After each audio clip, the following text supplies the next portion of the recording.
કે આર્થિક સલાહકારનું જીવનમાં મહત્વ શું હોય. આવું એ 60 વર્ષે બોલ્યા હતા અને 60 વર્ષે એ ખૂબ મોટા દીવામાં હતા.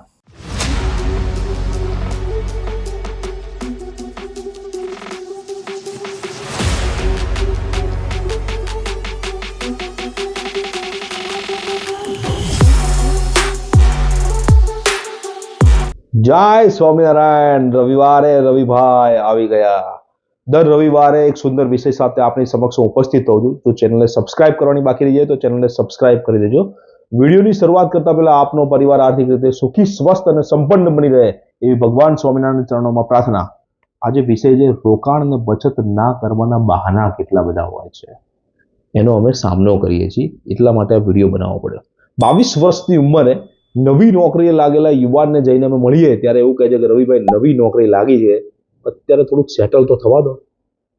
1 વર્ષ પછી જ્યારે 23 વર્ષની ઉંમરે જ્યારે તમે એને મળીએ છીએ ત્યારે કહે છે કે રવિભાઈ યાર આઈફોન લીધો છે, એનો હપ્તો ચાલે, થોડો સમય આપો મને. તારે 24 વર્ષની ઉંમરે ફરી વખત એને ફોન કરીએ ત્યારે કહે છે કે રવિભાઈ એક બાઇક લીધું છે, એનો હપ્તો ચાલુ થઈ ગયો છે, થોડી હજી એકાદ વર્ષ રાહ જુઓ. ફરી વખત 25મા વર્ષે જ્યારે મળીએ ત્યારે કહે છે કે રવિભાઈ ઘરનું રિનોવેશન કરવાનું છે, સંબંધની થોડીક વાતો ચાલે છે, એટલા માટે આ થોડો સમય જવા દો. 27 વર્ષની ઉંમરે ફરી વખત જ્યારે અમે એને પૂછીએ છીએ ત્યારે કહે છે સગાઈમાં રવિભાઈ થોડો ખર્ચો વધારે થઈ ગયો છે ને, એક થોડો સમય આપો તમ તારે હું 100% તમને કહીશ. તારે ફરી વખત જ્યારે 30મા વર્ષે અમે એને જ્યારે યાદ કરાવીએ છીએ ત્યારે એવું કહે છે કે રવિભાઈ લગ્નનો ખર્ચો બહુ મોટો થઈ ગયો હતો ને તો હમણાં એકાદ વર્ષ થોડો નહીં મેળ પડે. ફરી વખત જ્યારે 31મા વર્ષે યાદ કરાવીએ છીએ ત્યારે કહે છે કે રવિભાઈ ઘરે દીકરીનો જન્મ થયો છે એટલે થોડો સિઝેરિયનમાં ખર્ચો થયો છે ને, થોડો સમય આપો તમ તારે 100% કરીશું, તમ તારે તમારાથી જ કરીશું. પાછો આવું કે ફરી વખત જ્યારે એને 32મા વર્ષે યાદ કરાવીએ ત્યારે કહે છે કે રવિભાઈ એક મકાન નોંધાવ્યું, થોડું નાનું પડે છે ને તો 3 BHK ફ્લેટ એક નોંધાવે છે 80-90 લાખ રૂપિયાનો, એનું એક EMI ચાલુ થયું છે, હમણાં 2-3 વર્ષ થોડું રહેવા દેજો તારે. ફરી વખત જ્યારે 35મા વર્ષે એને મળીએ છીએ ને ત્યારે શું જવાબ આપણે સાંભળજો તમે ખાસ. 35મા વર્ષે મળીએ તો કહે છે કે રવિભાઈ કમ્પ્લીટ ફેમિલી થઈ ગયું, દીકરાનો જન્મ થયો છે, મોઢું મીઠું કરી લો તમે તારે, પણ અત્યારે થોડું રહેવા દો તમે તારે, કંઈ વાંધો નહીં. ફરી વખત જ્યારે એને કોન્ટેક્ટ કરીએ છીએ નેક્સ્ટ યરે 36મા વર્ષે ત્યારે કહે છે કે દીકરીને સ્કૂલમાં મૂકી 1.5 લાખ રૂપિયા જુનિયર કેજીનું પેમેન્ટ ભરીને આ વખતે થોડી તકલીફ છે, ફાઇનાન્શિયલ ક્રાઇસિસ છે એટલે થોડું રહેવા દેજો.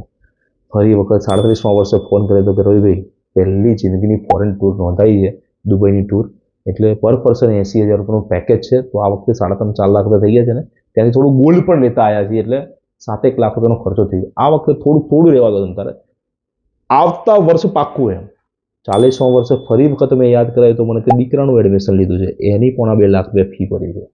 એની પછી ફરી વખત 42મા વર્ષે મેં યાદ કરાવ્યું તો મને કે રવિભાઈ એક SUV ગાડી જરા છોડાઈ છે ને એનો એક EMI ચાલુ થઈ ગયો છે, એટલા માટે એવું કંઈ વાંધો નહીં ભાઈ.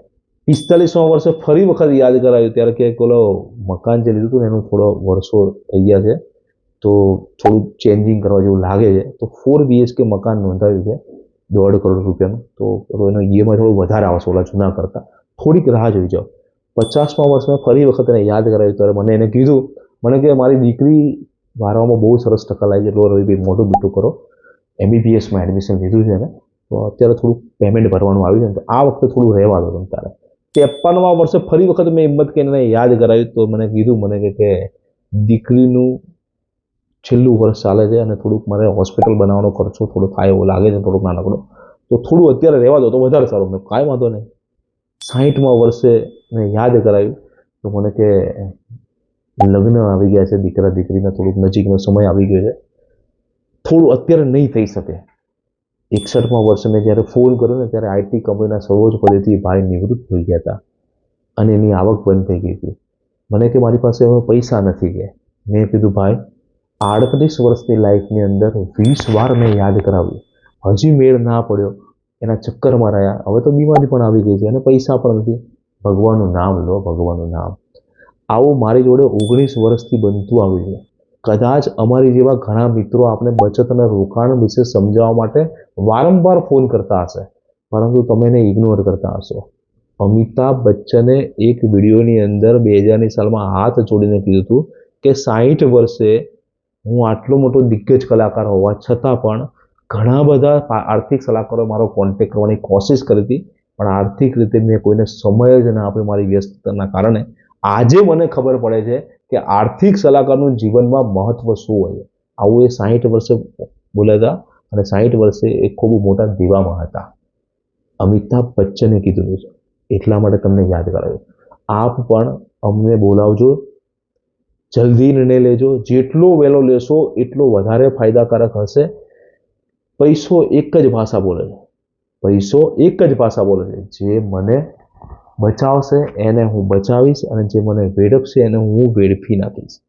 માટે જો આ વિડીયો ખૂબ સરસ લાગ્યો હોય અને આપણે લાગ્યો કે ખૂબ જ કામનો વિડીયો છે, તો આપણા ગ્રુપ સર્કલની અંદર શેર કરજો, કોમેન્ટ કરજો, અને આપણે કયા નવા વિષય પર વિડીયો અમારા જોઈએ છે એ વિષય અમને કોમેન્ટ બોક્સમાં લખીને મોકલજો, તો અમે એના પર વિડીયો બનાવીશું. જય સ્વામિનારાયણ.